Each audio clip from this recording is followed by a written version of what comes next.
Buen día. Mientras que buscan en sus Biblias en Marcos 16, quiero hacer un anuncio. Hemos estado en el libro de Marcos y miré en mis notas para ver bien la fecha. El primer día que empezamos Marcos 1:1 era abril 15 de 2020. ¿No? Hace más que un año, casi un año y medio, hemos estado yendo versículo por versículo, capítulo por capítulo en el libro, en el Evangelio de Marcos. Y ha sido un viaje. hemos tocado todos los temas que nos presenta este lindo Evangelio. Espero que ha sido una bendición, porque este es el último mensaje que vamos a estar en este tiempo. Vamos a estar mirando y buscando en el Evangelio de Marcos. Así que hoy vamos a terminar todo y poner todo dentro de quizás una caja, un regalo, una idea, no solo un resumen de todo, menos eso, pero una conclusión de esta gran historia de nuestro Señor.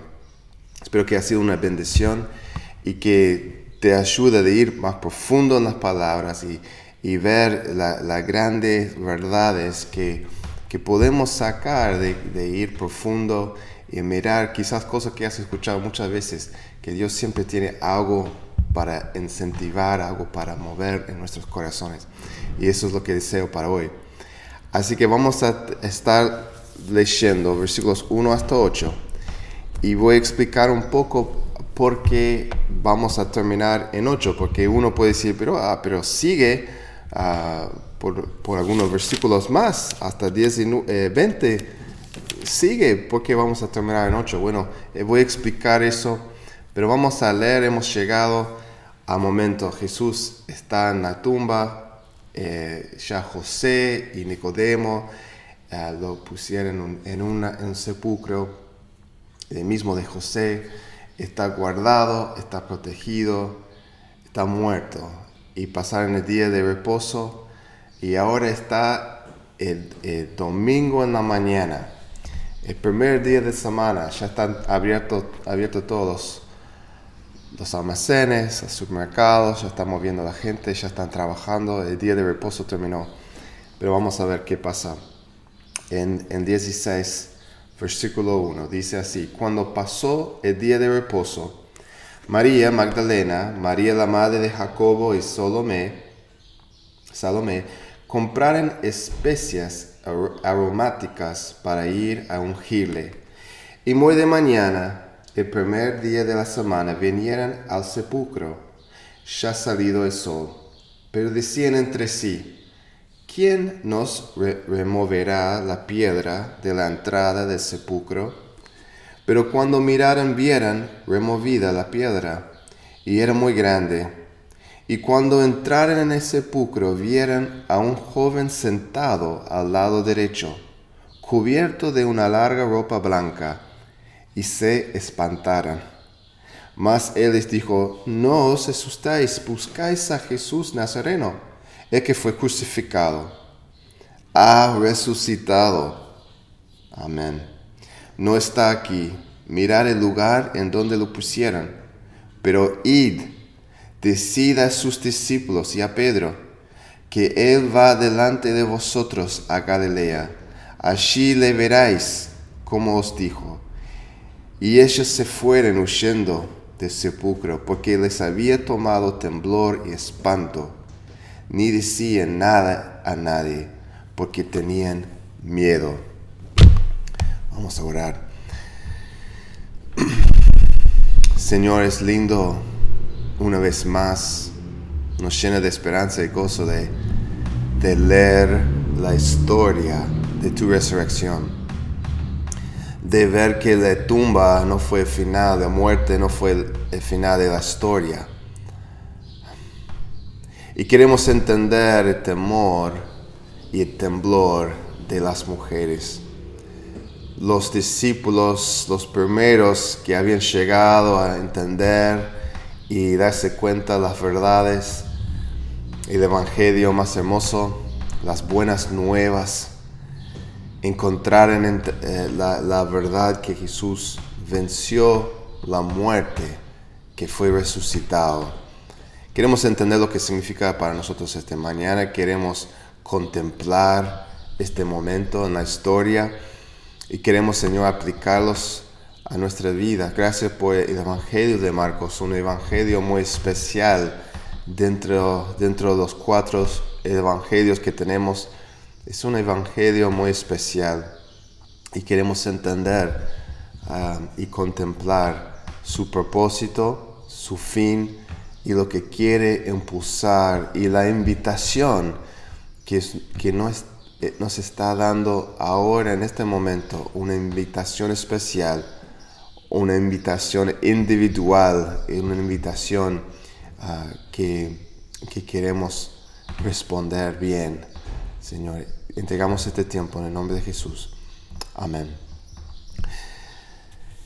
La palabra de Dios es poderoso para salvar, poderoso para guiar, y a veces nos sorprende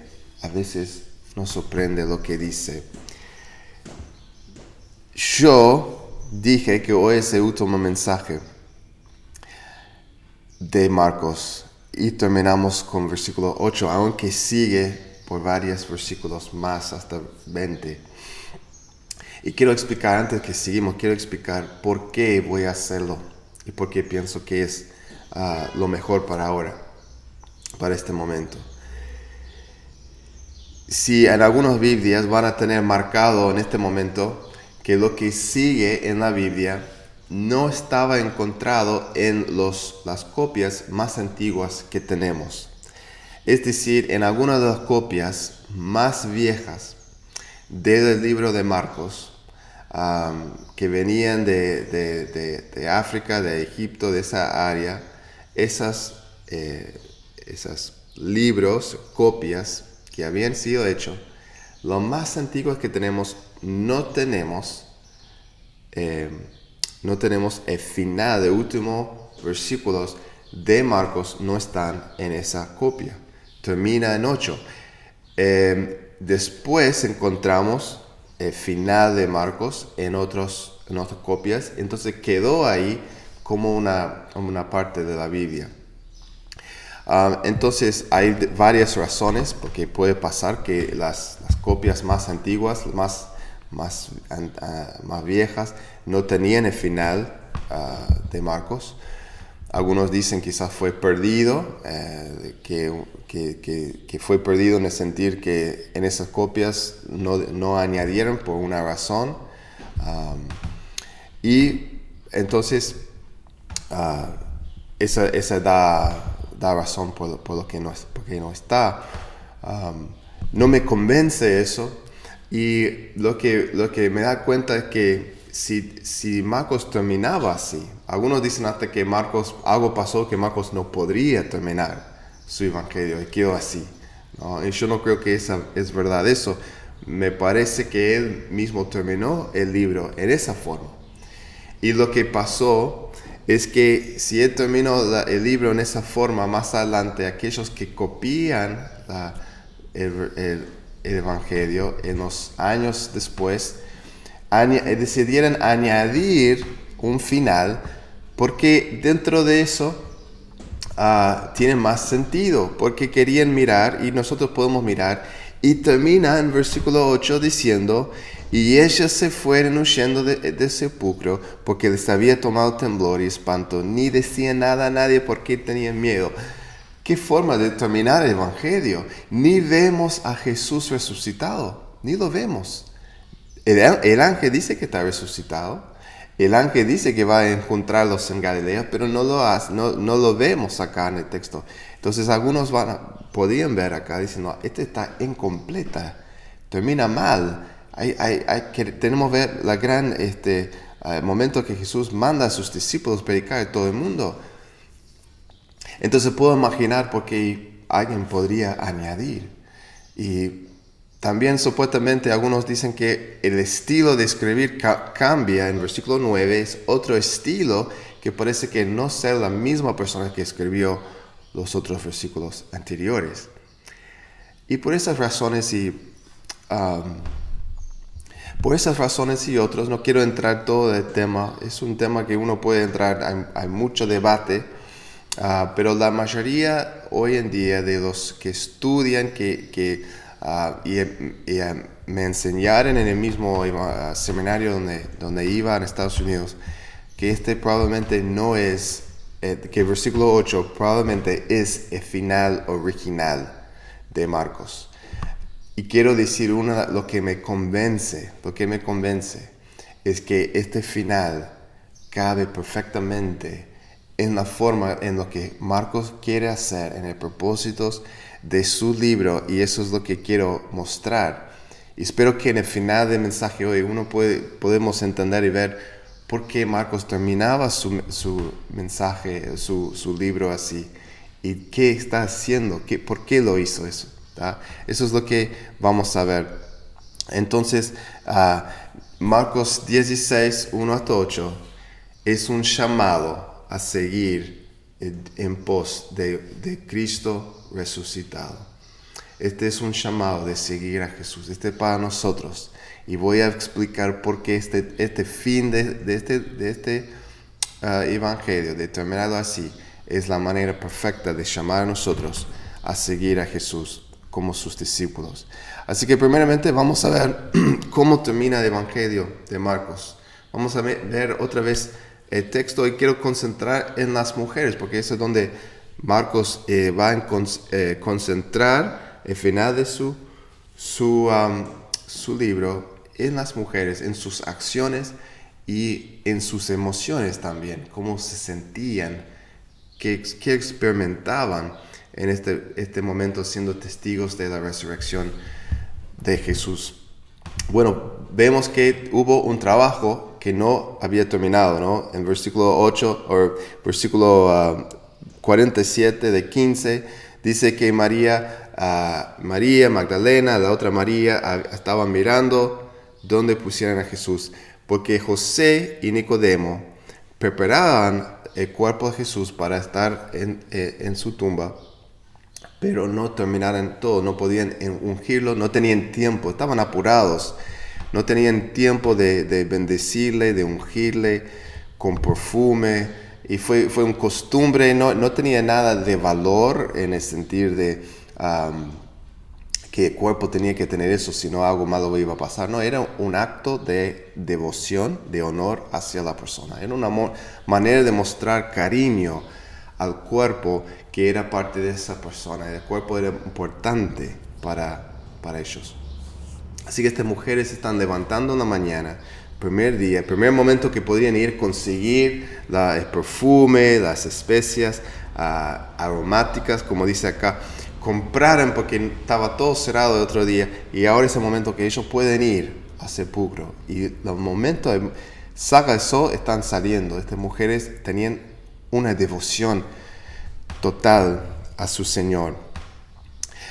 Y me quiero llamar la atención a la pregunta que hacen. Están caminando hacia ahí y dicen, ¿quién va a remover la piedra de entrada? Marcos va a concentrar mucho en esta piedra. En las mujeres están caminando hacia ahí y no saben cómo lo van a hacer. Es demasiado grande, ellos no pueden hacerlo.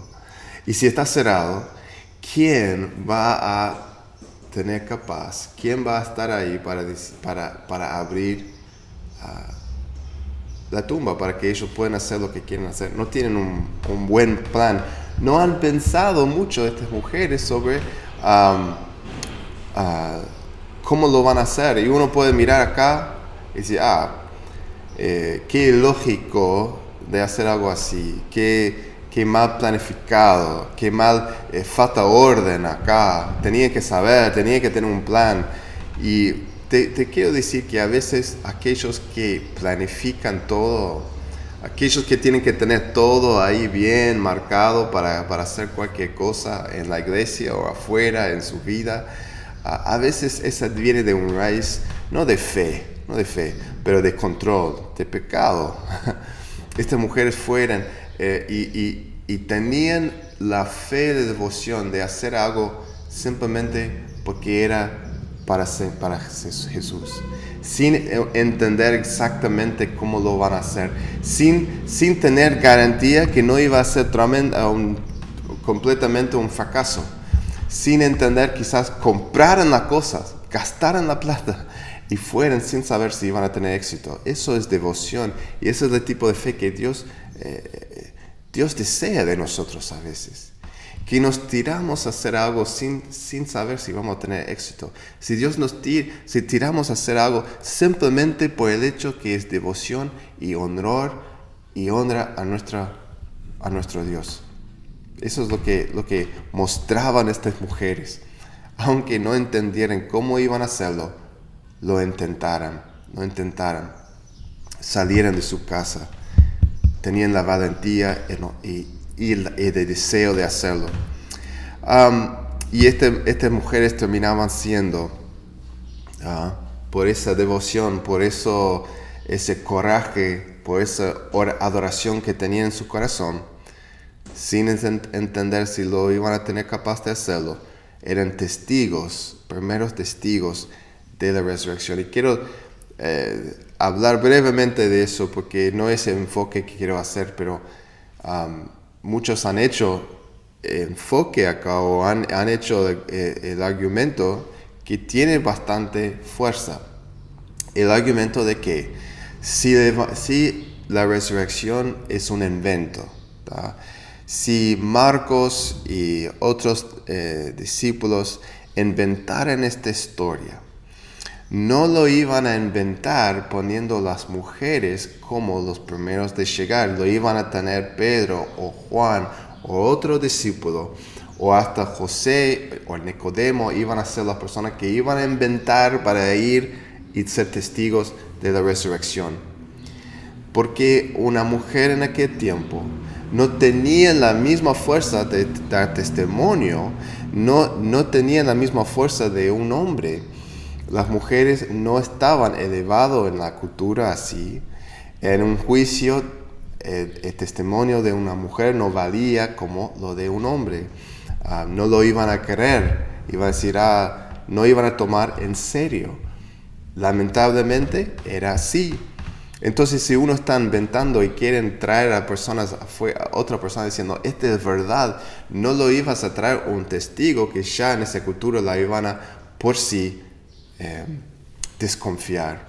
Así que solo para dar este argumento de que este es verdad, este es la palabra de Dios, y que realmente pasó, que vemos las mujeres puestas en este lugar, en una cultura que no aceptaba las mujeres en esa forma de ser testigos confiables. Pero ahí están. Quiero enfocar un poco en las emociones de las mujeres, en lo que ellos sentían, en lo que ellos vivían. Primeramente, ya estaban en duelo, ¿verdad? Estas mujeres ya estaban sufriendo el duelo y de lo que vieran con la crucifixión, mientras que la mayoría de los discípulos no vieran a Jesús sufrir en la cruz. Ellas estaban ahí y tenían eso en su mente. Estaban 2 días, 3 días, con eso en la mente de lo que pasó, viviendo la tristeza de ese momento, viviendo la tristeza del dolor de perder a su maestro, a aquel que amaba, aquel que seguía, un hombre diferente, un hombre especial. Sufría de perder a Jesús. Fue un gran momento de dolor, de decepción. Y entonces este domingo en que se levantaban para honrar a Jesús, tenían ese corazones pesadas, ¿verdad? Están todavía en duelo. Y después vemos que ellas llegaran con confusión, ¿verdad?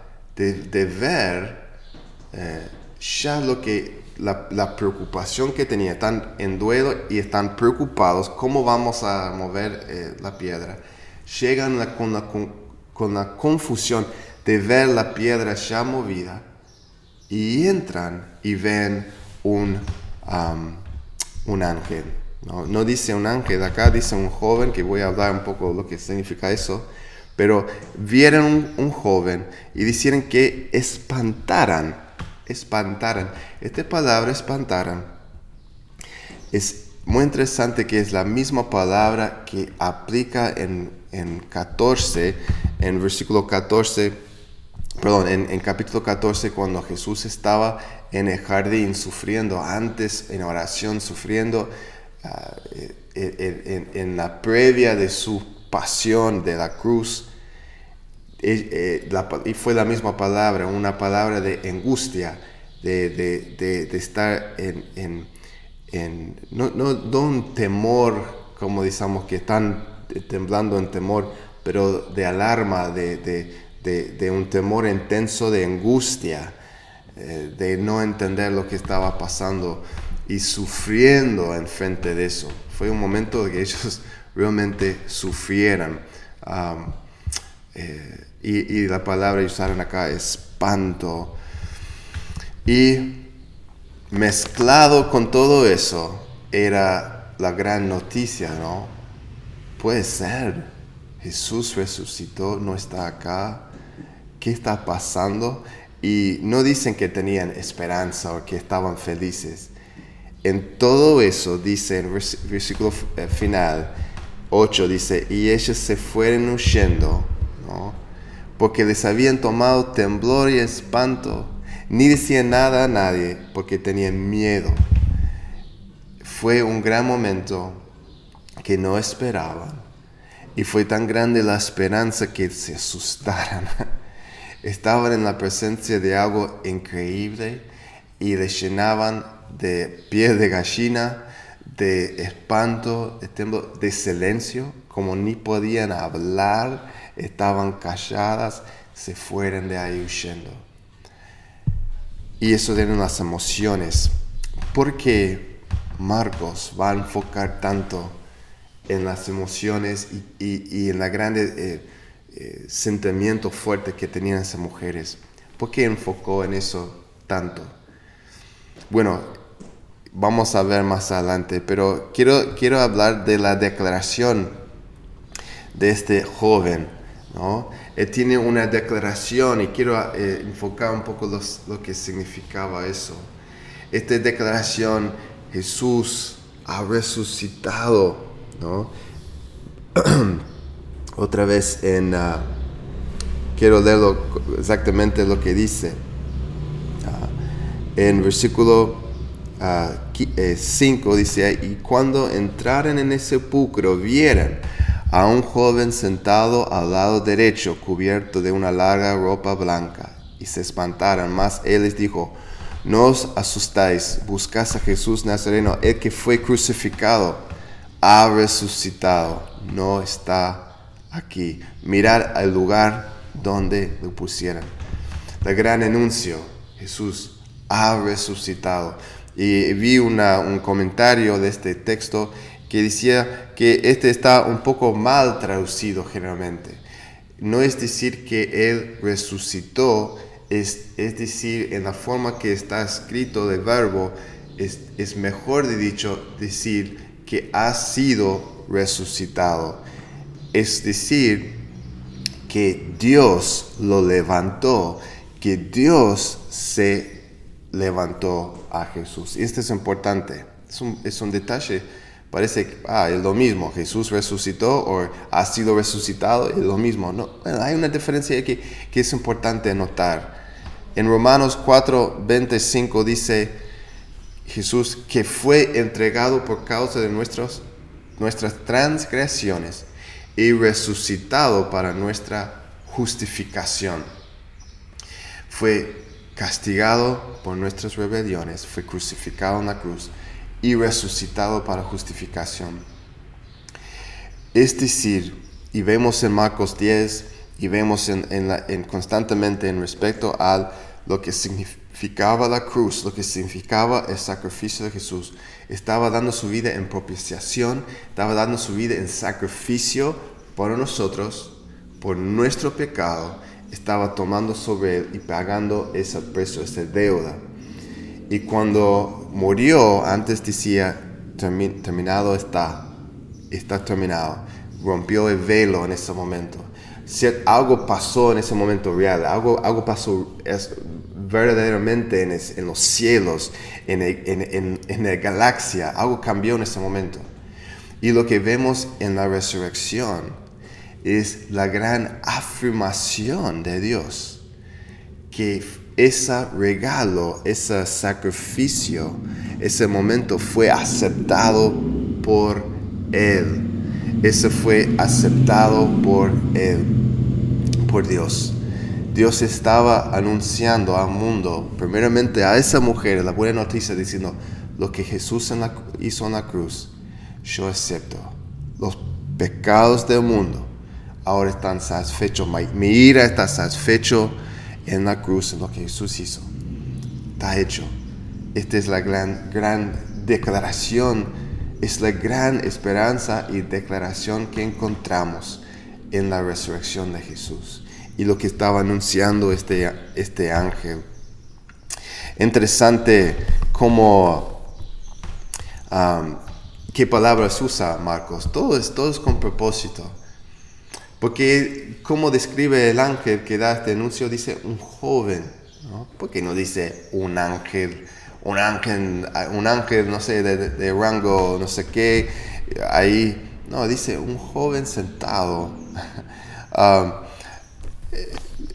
Quizás una de las cosas que está haciendo Marcos acá, está haciendo una referencia a otro joven, y tiene más sentido, si es verdad, tiene mucho sentido porque va a mencionar a este joven antes. ¿Se acuerdan en capítulo 14? Hubo un joven que estaba ahí cuando agarraron a Jesús y arrestaron a Jesús, llevaron a Jesús, y todos los discípulos se fueron corriendo.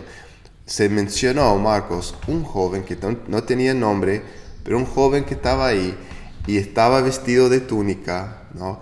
Y agarraban esa ropa para agarrarlo, para prenderle, y él se fue corriendo y sacó su túnica, se fue corriendo en miedo, abandonó a Jesús con tanta desesperación que dejó su ropa atrás, se fue corriendo desnudo en la calle, mejor de estar arrestado y identificado y juntado en esa forma con Jesús. ¿Ah? Entonces tenemos esta situación, tenemos este momento, y un momento de abandono, pero ahora en la resurrección tenemos otro joven vestido de un túnica blanca larga, ¿no? Brillante, limpio, nuevo, y este joven dando anuncio, dando este gran llamado, pero id, decid a sus discípulos, ¿no? Esos mismos discípulos que habían abandonado a él, dice, decida a ellos, y a Pedro, ¿no? Aún a Pedro que me negó 3 veces, decida a todos, y a Pedro, él está incluido. Aquellos que me abandonaron, que no estaban conmigo, que se fueron corriendo, que tenían miedo, que ni querían estar acá en este momento con ustedes. Ellos, quiero que vas y decides a ellos que va adelante de vosotros a Galilea. Allí le veréis como os dijo. Jesús fue adelante. Búscalo. Tremenda obra de gracia, de restauración. Y ese viene el contraste, ¿no? Entre el primer joven y el segundo joven, lo que es en abandono, en un momento de tristeza, de abandonar, de no ser fiel a Jesús. Jesús volvió para decir, ¿quieres otra oportunidad? ¿Quieres probar otra vez? Acá viene la restauración. He resucitado y ahora hay restauración. Vas a Galilea. ¿Dónde era Galilea? Galilea es donde empezó todo. Galilea era el lugar donde Dios o Jesús llamó a cada uno de esos hombres y aún a las mujeres, diciendo, sígueme. Y ahora está diciendo en su momento de abandono, de miedo, está diciendo, ¿quieres seguirme otra vez? Vamos a volver a fuente, vamos a volver a raíz, hasta que va a haber una repetición de eso. En Juan vamos a ver Jesús encontrando a Pedro y Juan y todos los chicos ahí pescando otra vez. Volvieron a su trabajo antiguo y Jesús va a llamar otra vez. Vengan a mí, síganme. Y otra vez van a tener que abandonar esa vida de pescar. Interesante. Así que tenemos cómo termina Marcos. Y quiero terminar con esta pregunta, ¿no? ¿Por qué termina así? ¿Por qué Marcos termina en esta forma? ¿Por qué termina y no sigue como los otros evangelios hablando de, bueno, que después Jesús habló con ellos, Jesús mandó a ellos a toda la tierra? Y es interesante si leemos versículos 9 hasta 20 de Marcos, vemos algunas cosas lindas de lo que Jesús hizo. Nada nuevo, no hay nada distinto. Y si nosotros tomamos esto como la palabra de Dios, no cambia nada en el sentido de que no estamos perdiendo algo o ganando algo. Y no es un tema que yo voy a decir que si alguien cree que esta es la palabra de Dios, uno puede decir, bueno, para mí es la palabra de Dios, para mí es parte. Yo no voy a pelear con alguien sobre eso. No es un tema que tenemos que estar con demasiada pasión sobre el tema. Interesante que en ese texto es donde se hablan de levantar víboras, que algunos en mi país han tomado literalmente y en sus cultos agarran víboras venenosos y lo van a bailar con esas cosas por lo que dice Marcos. Pero es algo que están mal interpretando, así que no es decir que no es la palabra de Dios, ¿tá? Pero yo creo que Marcos termina con versículo 8 porque cabe bien dentro de lo que es el propósito de este libro y lo que Marcos estaba probando hacer. ¿Se acuerdan que este libro se trataba con una pregunta? ¿No? Y muchas veces he hablado de eso, ¿no? en los meses anteriores. La pregunta es, ¿quién es Jesús? ¿No? Mientras que caminamos por este viaje con Marcos y vemos qué está haciendo, lo que está enseñando, cada milagro, cada enseñanza, cada discurso es un momento de decir a aquellos que están leyendo, ¿quién es este hombre? ¿No? Y combina con el final, con el Jesús en la cruz, cuando sale de la boca de un soldado romano, que no era discípulo en ese momento, y vio a Jesús y diciendo, verdaderamente este es el Hijo de Dios. Vio a Jesús crucificado y dijo, este es el Hijo de Dios, este no es un hombre nomás, este es el Salvador, este es alguien que está viviendo en victoria, no en derrota. Entonces tenemos una conclusión, ¿no? Vemos Jesús, yo escribí así, esta es mi forma de resumir, pero voy a leerlo porque este es para mí lo que podemos sumar, es quién es Jesús, ¿no? Y qué es el propósito, lo que está haciendo Marcos.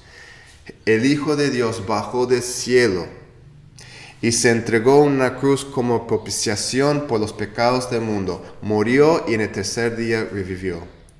Pues este Mesías crucificado es el mismo que nos llama a nosotros a seguirlo en pos de él.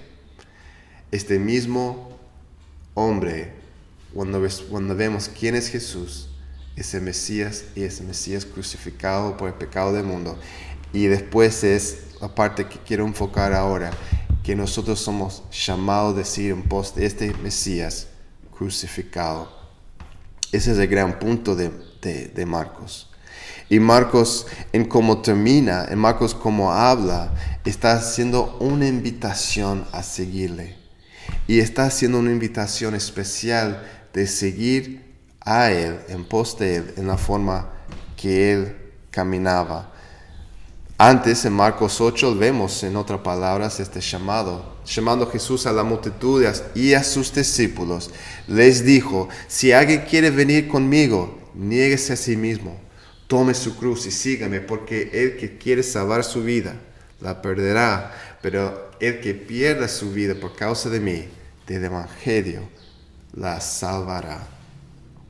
Jesús está haciendo este gran llamado, un llamado de seguirle, de tomar nuestra cruz y seguirlo en esa forma. Y es un llamado de entrar seguirle con un amor sacrificial, negando a nosotros mismos, negando a lo que nosotros queremos para servir a Dios y amar a Dios y amar a otros, de llevar nuestra cruz, de morir a nosotros mismos, de seguir a Jesús. Eso es lo que significaba. Él mostró el camino y se terminó en la cruz, y después de eso dice, ahora sígueme en la misma forma que yo vivía, quiero que viven. ¿Dónde, Jesús? ¿Dónde quiere llevarnos? Y ahí la respuesta a eso es un gran incógnita. Pero no nos lleva al cielo. Sí, nos va a llevar al cielo. No vamos a estar a Él en la eternidad. Pero entre ese momento de llamado y el momento que morimos, o el momento que Jesús vuelva a buscarnos, entre esos dos lugares, entre el llamado y que dejamos todo atrás y caminamos hacia Él, y el momento que morimos, ese momento no tenemos una garantía. Es un misterio. Está diciendo Jesús, sígueme al misterio. Sígueme a la oscuridad. Entra la oscuridad conmigo. Quizás te suena mal. Quizás te suena incorrecto. ¿Qué estás diciendo? Estoy diciendo, sigue a Jesús donde va. Sigue a Jesús en la forma que, aunque nos lleva a lugares donde, quiero ir para acá, Jesús, ¿por qué me estás llevando acá? O ¿por qué mi vida está yendo en una forma que no quería? ¿Por qué estoy sufriendo más? ¿Por qué me pasó de trabajo? Queremos que Jesús nos lleve a lugares tranquilos. Quiere que nos guía a lugares más fáciles, bendecidos. Y siempre lo hace en una forma, ¿verdad?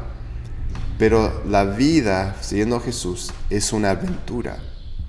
Es realmente una aventura. Constantemente los discípulos tenían sus expectativas cortados. Hasta nosotros leyendo Marcos terminamos en versículo 8 y nuestras expectativas están cortadas diciendo, pero ¿qué más? ¿Qué sigue? Ese es el punto. Termina así porque esta es una invitación a nosotros de seguir la aventura que Dios ha puesto delante de nosotros. Una historia, déjame explicarlo así, una historia de aventura.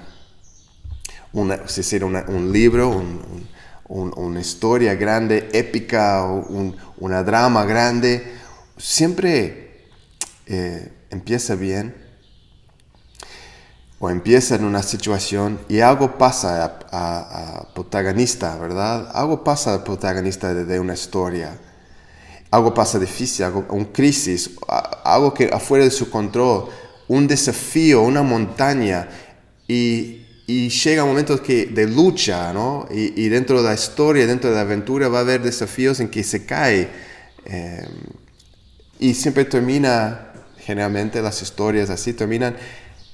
En el final vence, pero vence el desafío que encontraba, se encuentra la forma de salir adelante y llega al otro lado cambiado, ¿no? Eso es una historia, eso es más o menos el resumen de todas las películas que podemos ver. No empieza así, hay un protagonista, es así, y vive la vida tranquilo, no pasa nada. En el final de la película, ese mismo...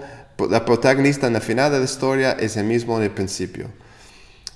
¿Quién quiere leer una historia o ver una película así? No, queremos ver un protagonista pasando desafíos, cosas difíciles, cosas arriba, cosas abajo, cosas difíciles, y ahí llega al final cambiado, restaurado, vencido, en victoria, porque venció las crisis que vino en su vida. Eso es lo que hemos sido llamados a una vida así, de victoria, de llevar adelante, de entrar en el misterio, de entrar en lo que no va a ser mañana, pero seguimos a Jesús igual.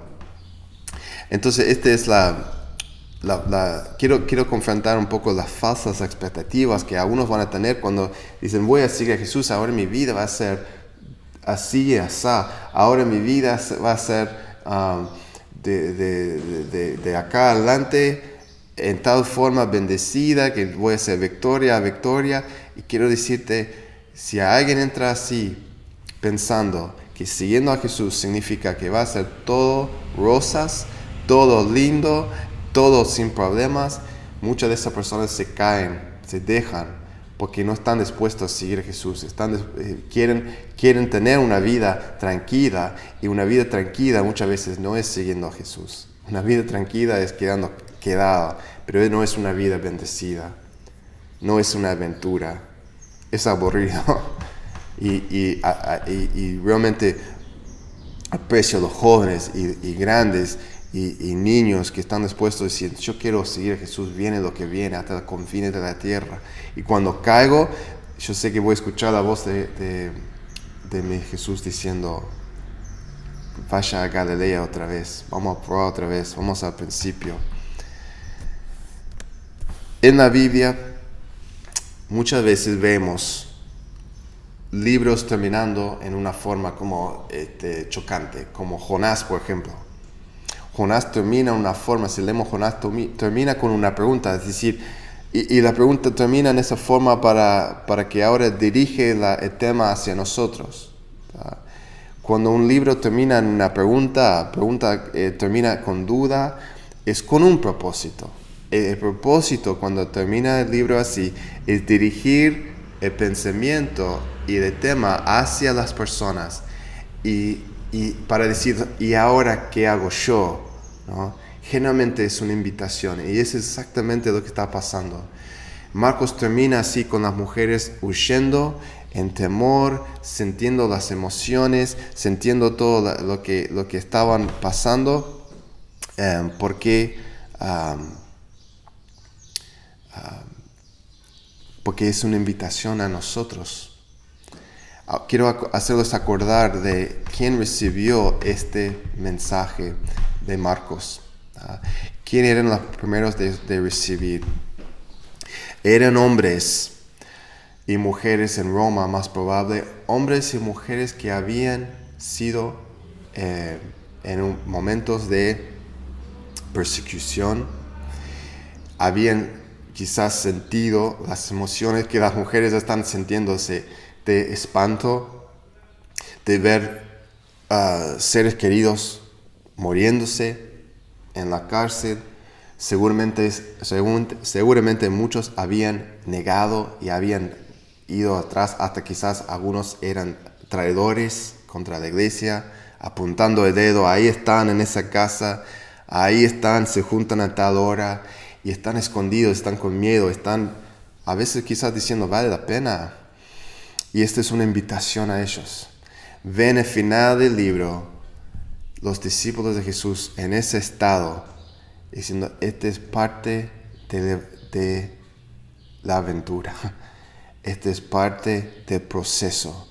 Pero aunque estás viviendo ese momento, no significa que estás afuera, significa que estás en el proceso. La vida siguiendo a Jesús va a tener momentos altos, momentos bajos, momentos de desafío, momentos de victoria, momentos de frustración, y eso es parte del viaje. Está dentro del viaje que tiene Dios para nosotros. Marcos empieza ¿dónde? El libro de Marcos, ¿dónde empieza? ¿Se acuerdan? No empieza con el nacimiento de Jesús, empieza con su bautismo. El bautismo también representa el principio de nuestro viaje con Dios, ¿no? Cuando nos salva, cuando Jesús entra en nuestra vida y somos cristianos, ¿qué es una de las primeras cosas que hacemos como cristianos? Es nos bautizamos. Y como termina el Evangelio, termina con otro bautismo, un bautismo en muerte, de estar emergido en la tierra, en el sepulcro. Ese fue el bautismo de Jesús en el final. Y ese como empieza y termina. Y termina ahí con esa invitación. No vemos quizás tanto Jesús resucitado. La pregunta queda por nosotros, porque no vamos a ver Jesús resucitado hasta el final. Pero estamos entre esas cosas. Estamos viviendo entre el bautismo y otro bautismo que viene, la muerte. Y la pregunta es si vamos a seguir a Jesús. Si vamos a seguir a Jesús. Si vamos a ir, aunque sufrimos confusión, en momentos difíciles, aunque cuando caímos y no hacemos la cosa bien, vamos a escuchar a nuestro Señor diciendo, vaya a Galilea, vamos a empezar de nuevo. Termino con esta idea. ¿Qué significa ser un discípulo de Jesús? Primeramente significa vas a tener la convicción de quién es Jesús. La pregunta de Marcos era, ¿quién es este hombre? ¿Quién es Jesús? Y si podemos decir, Jesús es el Hijo de Dios, Jesús es el Mesías, el Cristo que bajó del cielo para morir por mis pecados y fue resucitado. Eso tenemos que entender, pero no solo entender, pero tener convicción de eso, ¿verdad? De tener convicción. Los demonios, ¿verdad? Los demonios creen que Jesús es el Hijo de Dios. Saben, sin duda, que Jesús es el Hijo de Dios. Así que no nos lleva, esa convicción de saber quién es Jesús no nos lleva hasta el final. Tenemos que creer, pero también caminar, seguir a Jesús. Eso es el llamado que tenemos. Eso es lo que significa ser un discípulo. Saber quién es Jesús y seguirle, seguir en pos de eso significa que seguimos a Él a pesar de las victorias y a pesar también de los momentos de sufrimiento, de derrote, de no ver las cosas pasando como queremos. Significa que hay gracia en cada momento, en cada curva, que no sabemos qué viene en esta curva, pero sabemos que lo que viene hay gracia para enfrentar eso. Hay alivio de Dios, hay misericordia, que Dios está con nosotros. No nos manda caminar este viaje, hacer esta vida solo. Y siempre hay esperanza, porque Jesús resucitó. El hecho que Jesús resucitó significa que no hay vuelta atrás. Todo ha cambiado y nunca vamos a hacer lo mismo. Y el Jesús resucitado significa que ahora tenemos un llamado de restauración, un llamado de ir y seguirle y una oportunidad, ¿no? Y esta es mi pregunta para terminar. ¿Qué es tu respuesta a esta pregunta? Ir a Galilea, ¿qué vas a hacer tú? Oramos. Señor, gracias que Jesús volvió a restaurar sus discípulos. Volvió a decir, vaya a Galilea. Gracias por eso. Nos llena de esperanza. No solo que Jesús resucitó, pero buscó a aquellos que habían abandonado a Él. Ya los perdonó. Y Señor, queremos restaurar y renovar ese llamado que hace tiempo dijimos sí, o quizás algunos nunca hemos dicho sí, pero queremos renovar ese llamado, decir, ok, voy Señor. Yo sé que no he seguido a ti como debería, pero voy a responder así y voy a entrar a este misterio, aventura, que no sé qué va a pasar mañana ni el año que viene, pero yo sé que va a ser una aventura y que hay victoria en el final. Oramos, Señor, y oramos por mis hermanos que están luchando, aquellos que su fe está flaqueando, que están sintiéndose que no, quizás como las mujeres, confundido, sin fuerzas, sin ganas, en silencio, sin saber qué hacer, decepcionado, en duelo, Bueno, qué buen lugar de estar, porque ahí es donde la semilla del Evangelio, de la esperanza de Jesús resucitado, puede tomar nuestros corazones y cambiarnos para siempre. Como hizo los discípulos en aquel tiempo, que sigue haciendo 2000 años después. El poder del Evangelio, un Jesús resucitado. Gloria a tu nombre, Señor. Gloria a tu nombre, porque este fue tu voluntad y tu plan. Y es maravilloso, Señor, para nosotros de contemplar. Gloria al nombre de Jesús. En el nombre de Jesús oramos. Amén.